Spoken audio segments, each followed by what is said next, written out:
चाची ने अपनी ही सगी दो भतीजियों के साथ जो किया, वह सुनकर किसी की भी रूह कांप जाएगी। अपने ही खून की होने के बावजूद वह दोनों बच्चियों को तेज धूप में भिख मांगने भेजती थीं। दोनों मासूम बच्चियां अपनी अम्मी अब्बू की कब्र पर बैठकर रो रो कर कहती थीं, अम्मी अब्बू, आप हमें छोड़कर कहाँ चले गए? चाची हमें बहुत मारती है, खाना भी नहीं देती, हमसे भिख मंगवाती है। दो मासूम यतीम बहनें आयशा और अस्मा अपनी जिंदगी के बहुत कठिन दिन गुजार रही थीं। उनके वालिद वालिदा का इंतकाल तब हो गया था जब वे बहुत छोटी थीं। उन्हें जिंदगी की सख्तियों का कोई अंदाजा नहीं था। चाची का साया उन्हें धूप से कम तकलीफें देने वाला भी नहीं था।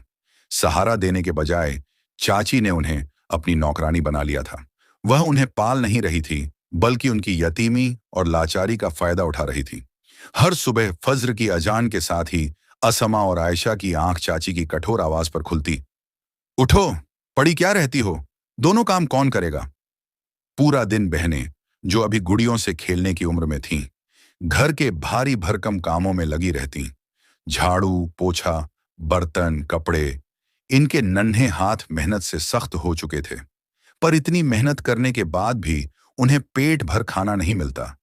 चाची अपने लिए अच्छे अच्छे पकवान बनाती, जिनकी खुशबू से बच्चियों की भूख और बढ़ जाती। और जब वे खाने के लिए हाथ बढ़ाती, चाची डांट देती और रात की बची हुई सूखी बासी रोटी उनके सामने फेंक देती। अगर उनसे जरा सी गलती हो जाती, पानी का गिलास गिर जाए या सफाई में कमी रह जाए, तो सजा यह होती कि पूरा दिन भूखा रखा जाता। दोनों बहनें घर के एक कोने में सहमी बैठी रहती, एक दूसरे का हाथ पकड़े आंसू रोकती रहती। जुल्म वहीं नहीं रुकता था। सूरज निकलते ही चाची दोनों को धक्का देकर बाहर निकालती। जाओ, गांव में फैल जाओ, लोगों से अल्लाह के नाम पर मांगो, देखती हूं आज कितना लाती हो। असम्मा अपनी छोटी बहन का हाथ थामकर कड़कती धूप में कहती, अल्लाह के नाम पर कुछ दे दो, चाची मारेंगी। लोग दया खाकर कुछ दे देते, मगर शाम को जब थकी हारी घर लौटती, चाची दरवाजे पर तैयार मिलती, सारे पैसे छीनकर गिनती और कहती, बस इतना? क्या किया तुमने सारा दिन? निकम्मियों, कभी झाड़ू, कभी डंडा, कभी बेलन। जो हाथ आता वही उनके नन्हे शरीर पर बरसाती। कभी कभी उनके हाथ बांध देती या धूप में खड़ा कर देती। अगर कोई पड़ोसी तरस खाकर पूछ ले तो चाची झूठ बोलती, अरे बहन, क्या बताऊं, ये दोनों नालायक हैं, बस सुधार रही हूं। कड़कती सर्दी में वे फटे हुए कपड़े पहनती, लेकिन चाची एक चादर भी नहीं देती। बीमार पड़ जाती तो कहती, पड़ी रहो, खुद ही ठीक हो जाओगी। गालियां देती, यहां तक कि उनकी मर चुकी मां तक को बुरा भला कहती। तुम्हारी मां इसलिए मर गई क्योंकि तुम दोनों मनहूस थीं। अगर बच्चियां मां को याद कर रोती और चाची देख लेती तो और मारती। रुक जाओ ये रोना, घर में मनहूसियत फैला रखी है। अगर मोहल्ले में किसी ने उन्हें कुछ कपड़े या खाना दिया, चाची तुरंत छीन लेती। यहां तक कि ईद पर मिलने वाली अदी भी हड़प लेती।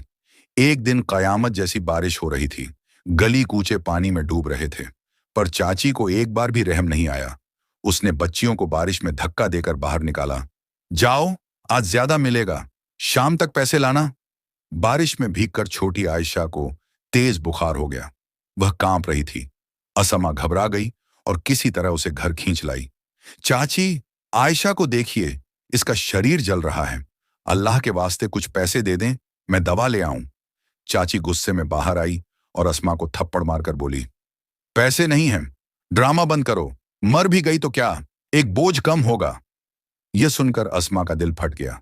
उसे समझ आ गया कि अगर वह यहां रही तो उसकी बहन मर जाएगी। हिम्मत करके वह आयशा को बारिश में घसीटते हुए इमाम साहब के घर पहुंची। वहां एक नेक दिल औरत, बड़ी अम्मी, ने दरवाजा खोला। दोनों बच्चियों की हालत देखते ही सब समझ गईं। उन्होंने आयशा को अंदर लिया, सूखे कपड़े पहनाए, रजाई में लपेटा और हकीम को बुलाकर इलाज करवाया। थोड़ी देर में आयशा की हालत सुधरने लगी। बड़ी अम्मी ने अस्मा को गले लगाकर कहा, डरो नहीं बेटी, अब तुम अल्लाह के घर में हो, तुम दोनों यहां सुरक्षित हो।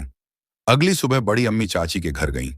चाची ने ढेरों झूठ बोले, पर बड़ी अम्मी उसकी चालाकी समझ चुकी थी। उन्होंने कहा, आज से ये बच्चियां भिख नहीं मांगेंगी। अस्मा मेरे घर आएगी, मैं उसे सिलाई सिखाऊंगी और आयशा को मैं खुद मदरसे में दाखिल करवाऊंगी। चाची लालच में आकर तुरंत मान गई। 5-6 साल बीत गए। असमा सिलाई में माहिर हो गई और बड़ी अम्मी के साथ कपड़ों का छोटा कारोबार करने लगी।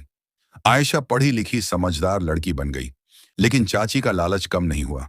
वह असमा की मेहनत कमाई मांगती रहती और एक दिन एक लालची आदमी के कहने पर अपना सारा पैसा और जेवर लेकर भाग गई।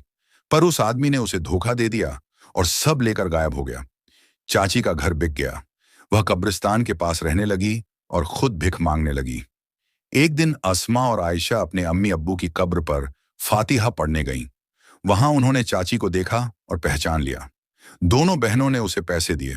चाची ने उन्हें पहचान लिया और अपने किए हुए जुल्म याद करने लगी।